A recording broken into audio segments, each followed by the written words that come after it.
Today is April 10th. The time is 9:53 a.m. I am on my way to see my mom. As you know, she is hospitalized right now. She's been in the hospital ever since December 25th, 2022. My mother has a history of strokes. She had her first stroke in 1993. She's had several strokes. Her last stroke was December 25th. I was told she had an acute episode while she was in admissions in the hospital.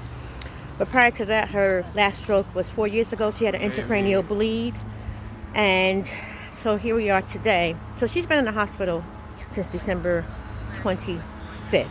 When she first went into the hospital, my mother's blood pressure. Well, let me backtrack, okay? How the symptoms started. A day before her hospitalization in December, I was talking to my mom on the phone. And I noticed that she could only say two words. She'd say two words and then she would pause and she'd lose a train of thought, so she couldn't really complete a sentence. My brother was at her home and he told me that, mommy keeps sleeping, she keeps sleeping.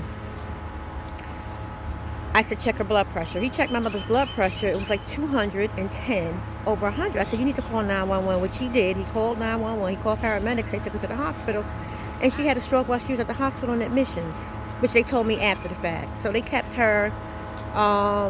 She tested positive for COVID, so I couldn't see her for 10 days. So they put her in isolation. They would not allow me to see my mother for 10 days while she was in the hospital. So she was at this one particular hospital for like 14 days.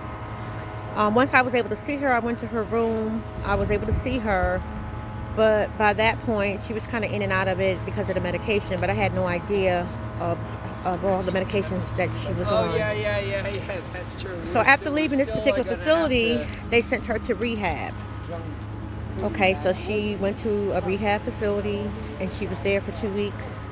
Prior to this episode, my mother was walking with a cane. She was walking with a walker. She stopped walking with a cane like maybe 2 years ago. So she was walking with a walker, and she was able to sit up in a wheelchair. And she was able to go to the bathroom, walk to the bathroom slowly, but she needed some assistance. She didn't need total assistance. Now she needs complete assistance, absolutely complete assistance. She cannot walk. She can't even turn herself. And a portion of her brain doesn't work anymore. I think it's like 20% of her brain function has been damaged due to the history of strokes.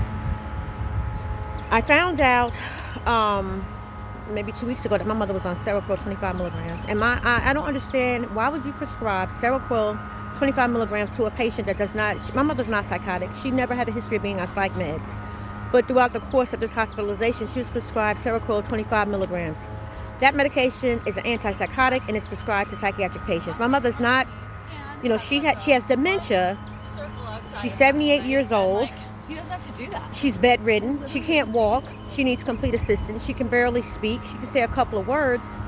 But to prescribe SEROQUEL to my mother with adverse side effects, one of which include a low white blood cell count, which means you're at more risk for infection. You have to constantly monitor the patient's blood sugar. You have to monitor their kidney function. You have to monitor their liver function. This medication has a lot of side effects. And then the reason why the SEROQUEL 25 milligrams was stopped, because I questioned the medication. I questioned it. I had been questioning her medication periodically, but prior to this hospitalization, she was in a long-term care facility, and she, I would go see her, but I didn't continue to question, which leads me to say always question your loved one's medications. Ask to see a list of the medications, because a dementia patient should not be prescribed SEROQUEL. An elderly dementia patient, 78 years old, bedridden, should not be prescribed SEROQUEL 25 milligrams. Okay? I was told that my mother was agitated. Guess what? If you can barely speak, you say a couple words, my mother cannot ask for pain medicine.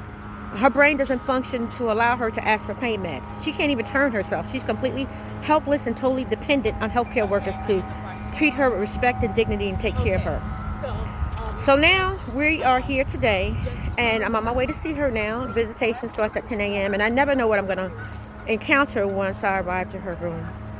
Thank you so much for watching, and hopefully today will go well. All right, guys. Thank you for watching. Take care.